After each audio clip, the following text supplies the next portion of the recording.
Aos Efésios, capítulo 2, do versículo 1 ao 10.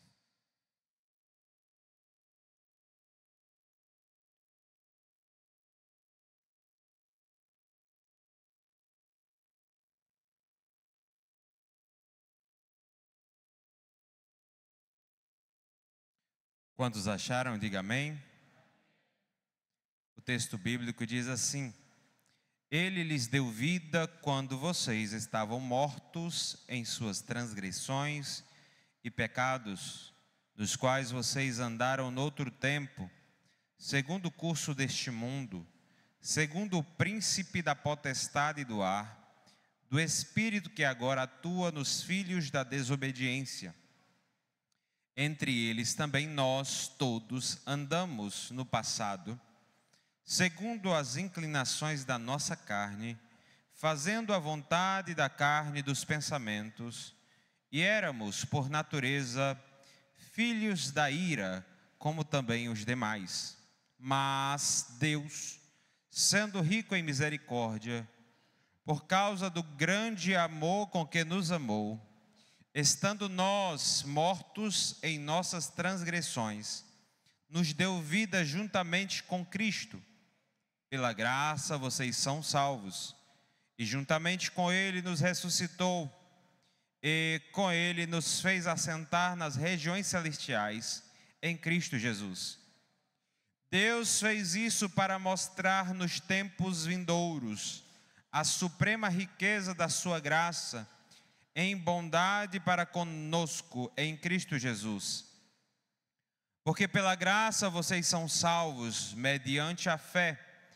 E isto não vem de vocês, é dom de Deus, não de obras, para que ninguém se glorie, pois somos feitura dele, criados em Cristo Jesus, para boas obras, as quais Deus de antemão preparou para que andássemos nelas. Glória a Deus. Meus amados irmãos,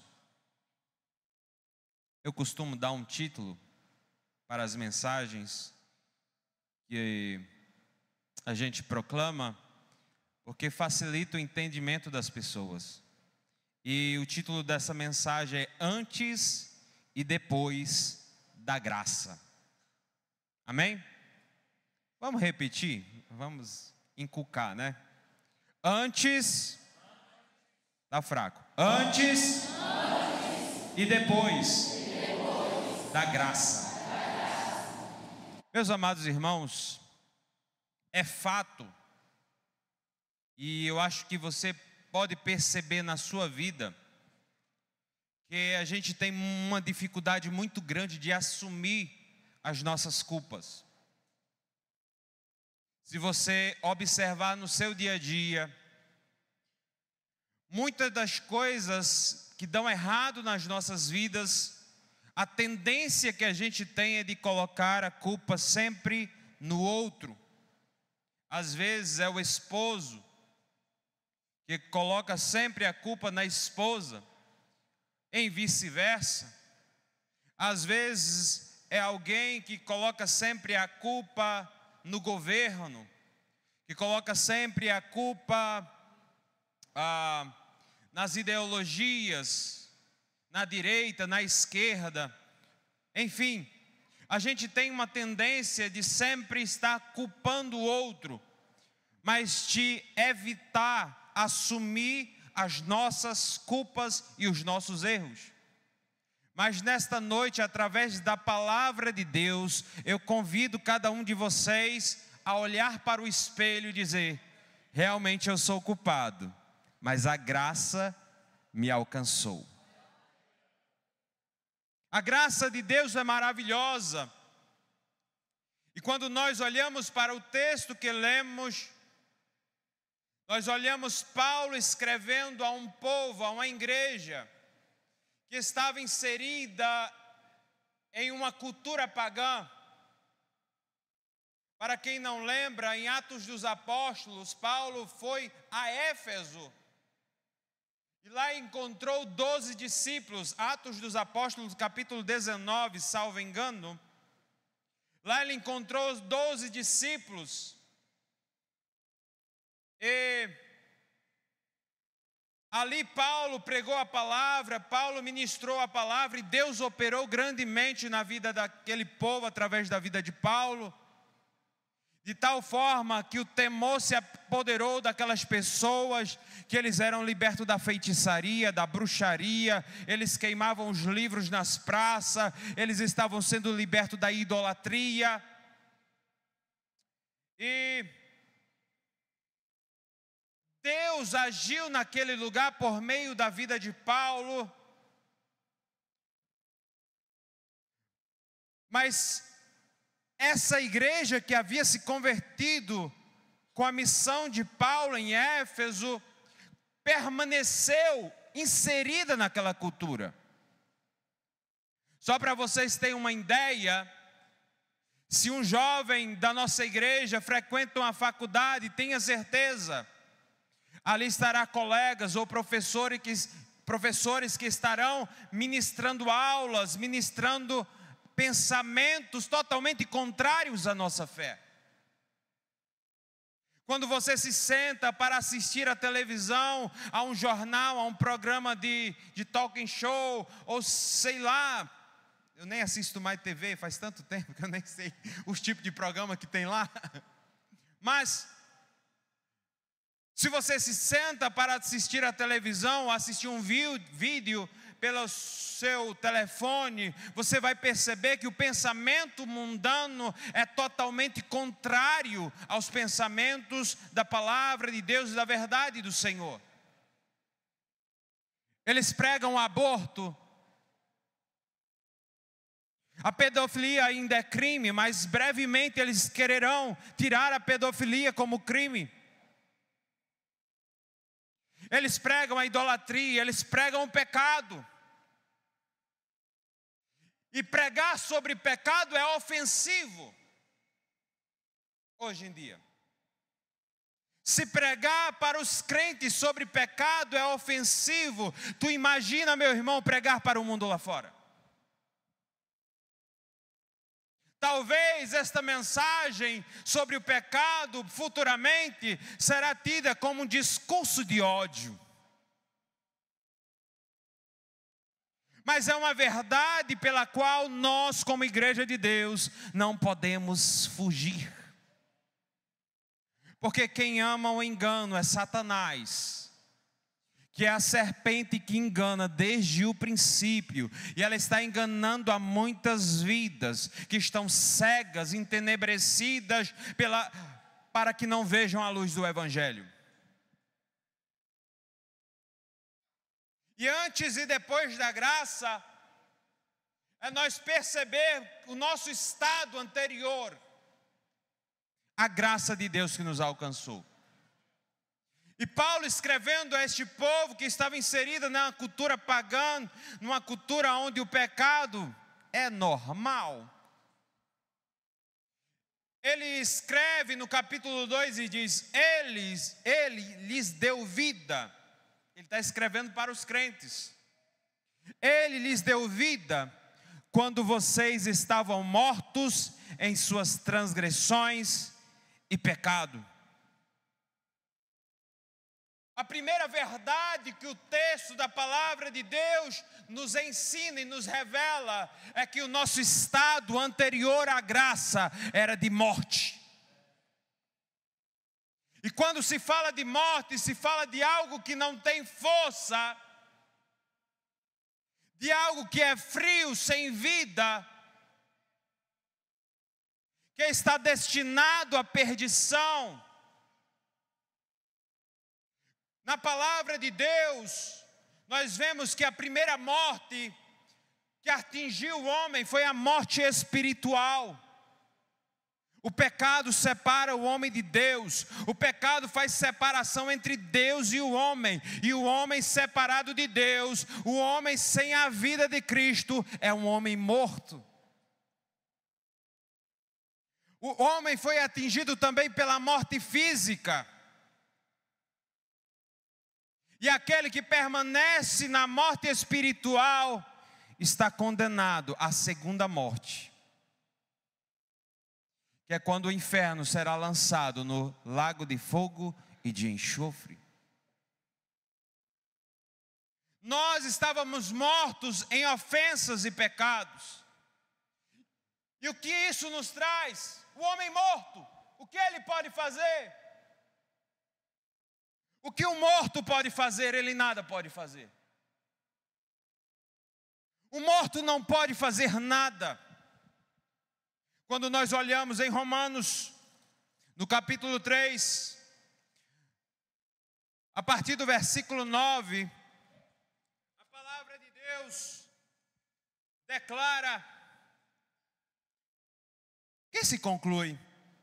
Temos nós alguma vantagem? Não, de forma nenhuma, pois já temos demonstrado que todos, tanto judeus como gregos, estão debaixo do pecado, como está escrito: não há justo, nenhum sequer, não há quem entenda, não há quem busque a Deus.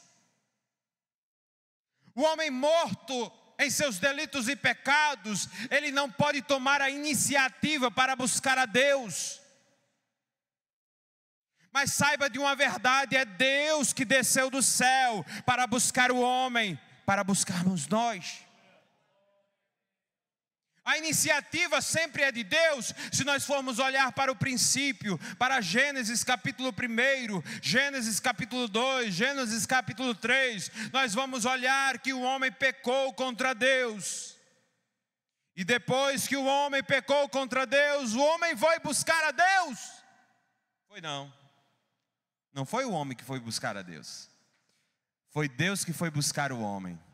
Adão, Adão, onde estás? Adão, Adão, onde estás?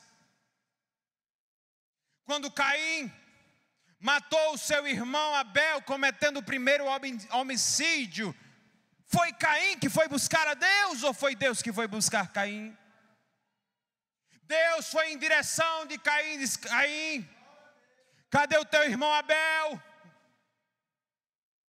Quando os homens se viraram as costas para Deus, abandonaram ao Senhor e decidiram construir uma torre, chamada Torre da Cidade de Babel. Quem foi que desceu? Foi Deus.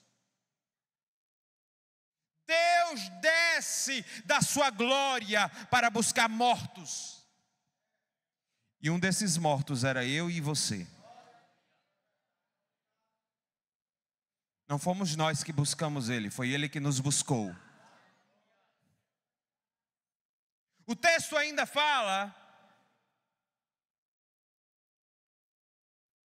nos quais vocês andaram no outro tempo, segundo o curso deste mundo. A outra verdade da nossa vida antes da graça de Deus é que nós andávamos segundo o curso deste mundo. E andar segundo o curso deste mundo é andar segundo a mentalidade do sistema mundano. É andar com a mentalidade do povo do mundo. Porque eles não temem a Deus. A palavra de Deus vai dizer que é o mundo, e está falando de sistema mundano. O mundo jaz no maligno. E ter uma mentalidade mundana é aqueles que vivem e estão mortos em ofensas e pecados. Ter uma mentalidade mundana é se assentar à roda dos escarnecedores. Ter uma mentalidade e um coração mundano é andar segundo os desejos desenfreados da sua carne. É andar segundo os desejos desenfreados, a cobiça dos teus olhos, a soberba da vida. É andar segundo o curso deste mundo. Essa é a segunda verdade. A terceira verdade é que nós andávamos segundo o príncipe da potestade do ar, do espírito que agora atua nos filhos da desobediência. Andar segundo o príncipe da potestade do ar, segundo o espírito que atua nos filhos da desobediência, é ter influência de Satanás. Na mais clara palavra, é ser influenciados por Satanás. Eu nunca me esqueço, meus amados irmãos, e eu sempre conto, que é para vocês terem uma ideia da audácia, da perspicaz, de como Satanás age como uma serpente, como uma cobra, tentando enlaçar, tentando destruir, tentando fazermos nós vacilar. Certo dia eu estava dentro de um ônibus. Era uma viagem, e ali tinha algumas pessoas, inclusive bebendo, e tinha um som com um forrozinho, e eu lá na minha cadeira, tranquilo, eu disse, rapaz, vou tentar dormir, né? Fechei meu olho, mas ali começam a dançar duas mulheres. Faltava roupa naquelas mulheres. Vocês que me entendam. E elas rebolavam. E estava cheio de homem o ônibus. Mas elas vinham rebolar para mim.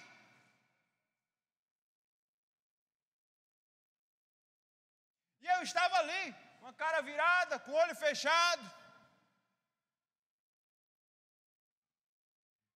E eu notei que a voz dela estava diferente.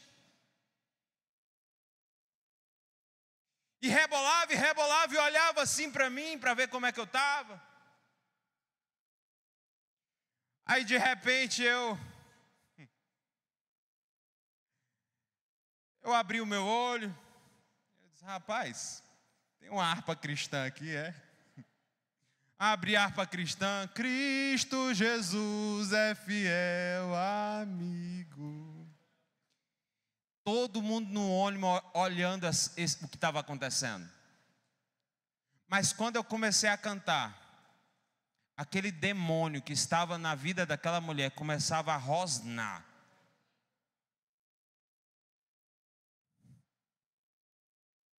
Ficava rosnando como se fosse um cachorro valente. Sabe, meus amados irmãos, o diabo coloca pessoas na tua vida, na tua estrada, no teu caminho, influenciadas por ele, para te tirar da presença de Deus. E aqueles que estão longe da presença de Deus, eles são influenciados por espíritos malignos. E é esse o nosso estado antes da graça. Influenciados por espíritos malignos. Não existe bonzinho e bonzinha fora de Deus. A pessoa pode fazer a obra de caridade que for, mas se estiver na escuridão, ela é também presa e influenciada por Satanás. E os atos de bondade que ela ainda faz, é a graça de Deus. É a bondade de Deus e a misericórdia de Deus, conservando a vida dela, para que um dia ela possa se arrepender. A primeira verdade, nós estávamos mortos. A segunda verdade, nós andávamos segundo o curso deste mundo. A terceira verdade, nós andávamos segundo o príncipe da potestade do ar, do espírito que agora atua nos filhos da desobediência. Versículo 3 vai dizer: entre eles também nós todos andamos no passado segundo as inclinações da nossa carne, fazendo a vontade da carne e dos pensamentos. A quarta verdade é que nós andávamos segundo a nossa carne. E se tem um inimigo que é mais forte até do que a influência maligna, é a sua natureza carnal, que acompanha você para onde quer que você vá. Você pode até ser crente, mas a carne está aí. Se o Espírito de Deus não estiver dominando a tua vida, a carne está aí para mostrar os seus frutos. É por isso que nós crentes precisamos ser dominados pela presença e pelo poder do Espírito Santo de Deus, para que os frutos da carne não venham a se tornar externos, mas o fruto do Espírito prevaleça em nossa vida. Nós andávamos segundo a vontade na nossa carne. Sabe o que a carne faz? Ela faz a gente fofocar da vida alheia. Ela faz a gente criar confusão. Ela faz a gente revidar. Sabe o que a nossa carne faz? Ela cria intriga, discórdia, murmuração, a mentira. Tudo isso é fruto da carne. E um homem sem Deus, essas práticas se tornam comuns e normais. É normal. É normal trair o outro. Aquele que ama a carne, que vive na carne, é normal o pecado. E é assim a vida de um homem antes da graça.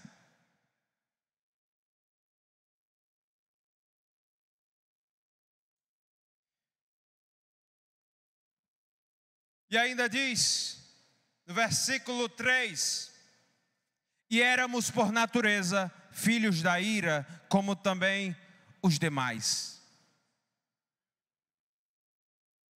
Estávamos debaixo de condenação. Todos nós, antes da graça, estávamos debaixo de condenação. A ira de Deus estava direcionada sobre nós. Nós não fomos destruídos pela ira de Deus, porque Deus é paciente. Porque Deus é longânimo. Se você abrir em Romanos capítulo 9, versículo 22... você vai perceber por que nós não fomos consumidos. Deus foi longânimo conosco. Romanos capítulo 9, versículo 22 diz assim: que diremos se Deus, querendo mostrar a sua ira e dar a conhecer o seu poder, suportou com muita paciência os vasos de ira preparados para a destruição. Aqueles que estão debaixo da ira de Deus estão preparados para a destruição, estão preparados para a perdição. E era esse o nosso estado antes da graça. A ira de Deus estava apontada para nós, mas Deus, querendo manifestar a sua ira, Ele manifestou paciência.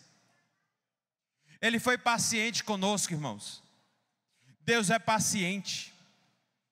Deus é paciente. Se nós formos lermos em 2 Pedro, no capítulo 3, do versículo 9, ali está dizendo que Deus manifesta a sua paciência, querendo que todos venham a se arrepender dos seus pecados. O nosso Deus é paciente. Esse é o nosso estado. Esse era o nosso estado antes da graça. Mas o apóstolo Paulo, no capítulo 4, ele vai começar a falar do nosso estado depois da graça de Deus. Ele vai dizer: mas Deus, sendo rico em misericórdia, por causa do grande amor com que nos amou,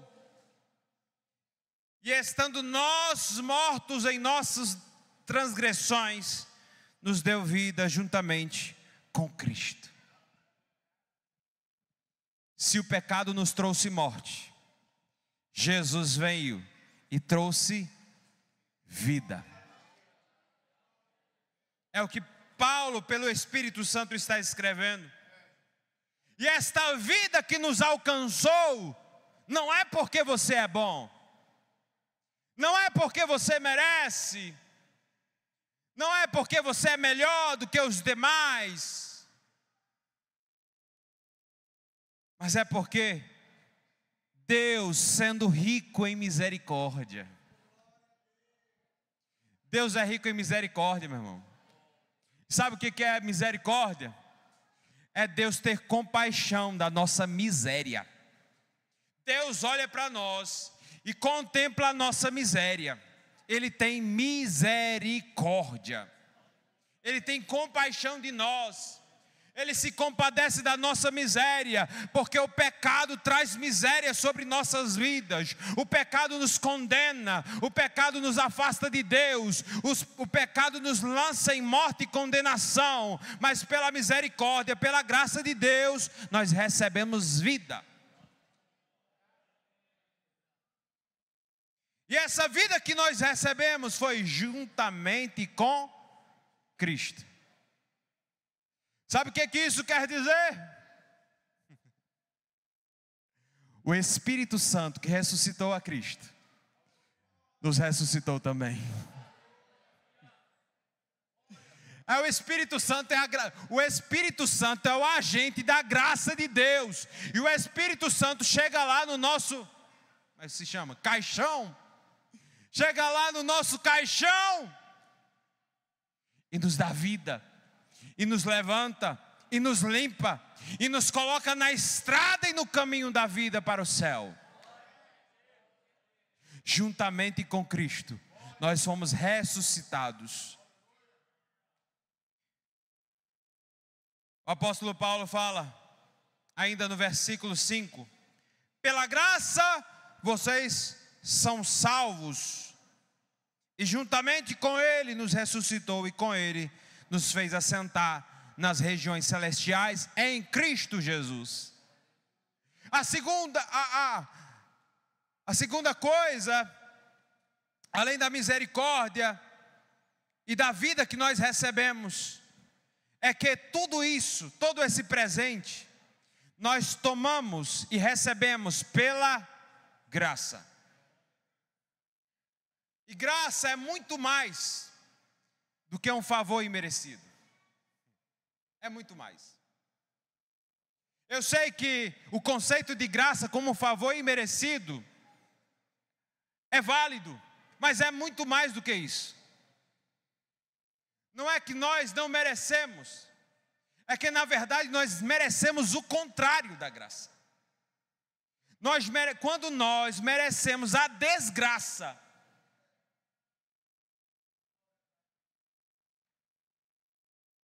a graça nos alcançou.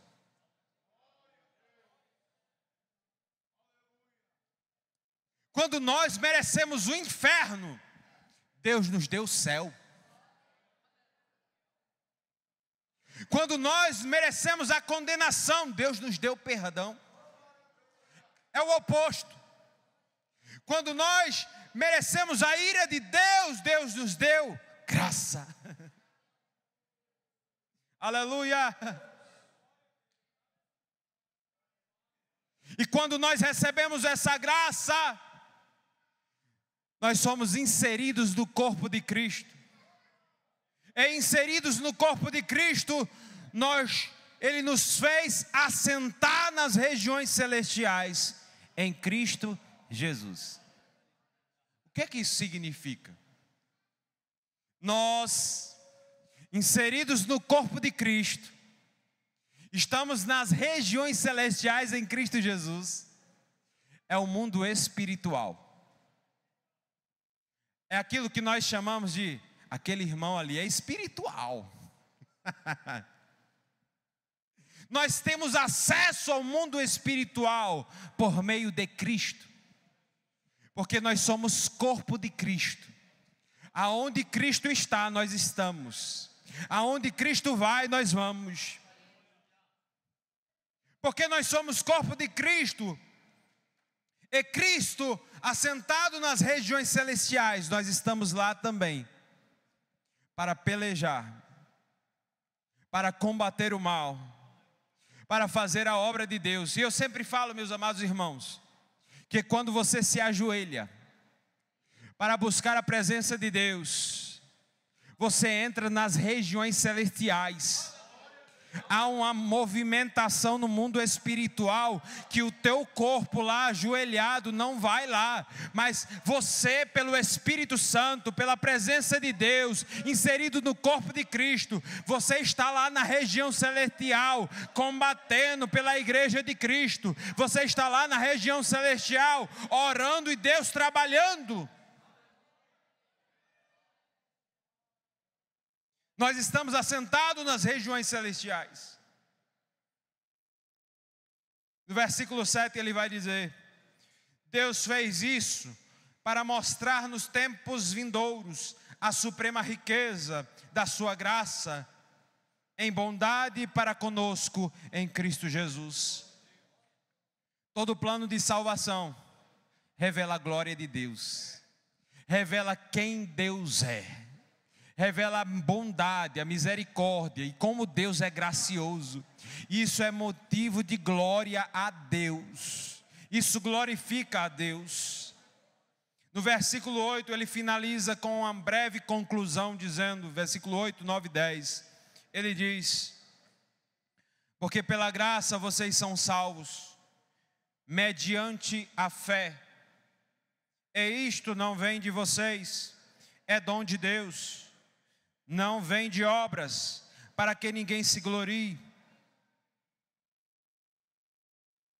Olha, veja, que a graça de Deus, pela graça de Deus nós somos salvos. Mas tem uma condicional para nós termos acesso a esta graça. A condicional não é ir à igreja todos os dias. A condicional não é congregar na Assembleia de Deus. A condicional não é orar muito, jejuar. Como diz no linguajar evangeliquez, não é pagar o preço. A condicional para nós termos acesso à graça da salvação é a fé. Porque pela graça vocês são salvos, mediante a fé. É crer. É crer. Não é pagar dinheiro. Ninguém consegue comprar um pedacinho do terreno do céu. Ninguém consegue comprar com dinheiro, com esforço, as bênçãos de Deus, mas toda a bondade de Deus nós recebemos pela graça. A salvação de Deus nós recebemos pela graça. Deus é gracioso, Deus é bondoso e Ele manifesta o seu ser, sendo gracioso e salvando aqueles que têm fé. E isto não vem de vós. Quando Paulo escreve isto não vem de vós, ele está falando de todo o processo da salvação. Sabe que você estava morto, mas o Espírito Santo foi lá, convenceu você do pecado, da justiça e do juízo. Você creu, Ele ressuscitou você, Ele te levantou, Ele te deu graça, te deu fé, te habilitou para crer. Tudo isso quem fez? Foi Deus. É Deus. É Deus. É Deus. Ele nos deu a capacidade de crermos. E aqueles que não creem, Deus também habilitou eles para crer. Mas eles estão a resistir o Espírito Santo de Deus. Espírito Santo vai lá no coração deles. E eles resistem ao Espírito Santo de Deus. Mas a graça de Deus se há manifestada, trazendo salvação a todos os homens. Veja que quando nós olhamos para Romanos, e eu já estou terminando, meu filho, é rapidinho. Romanos, o capítulo 5, no versículo 18, a palavra de Deus diz assim: portanto, assim como por uma só ofensa veio o juízo sobre todos os homens, seres humanos, para condenação, assim também por um só ato de justiça veio a graça sobre todos para a justificação que dá vida. E essa graça não mede quem é a pessoa, porque onde abundou o pecado, superabundou a graça de Deus. Ela superabunda, ela vai além. Pode ser o mais vil pecador, mas a graça de Deus alcança. E finalizando o versículo 10: criados em Cristo Jesus para as boas obras, as quais Deus preparou para que andássemos nelas. É por isso que o apóstolo Paulo escreve em Efésios, no capítulo 1, no versículo 4, ele vai dizer: vocês foram escolhidos antes da fundação do mundo, para que sejais santos e irrepreensíveis em amor.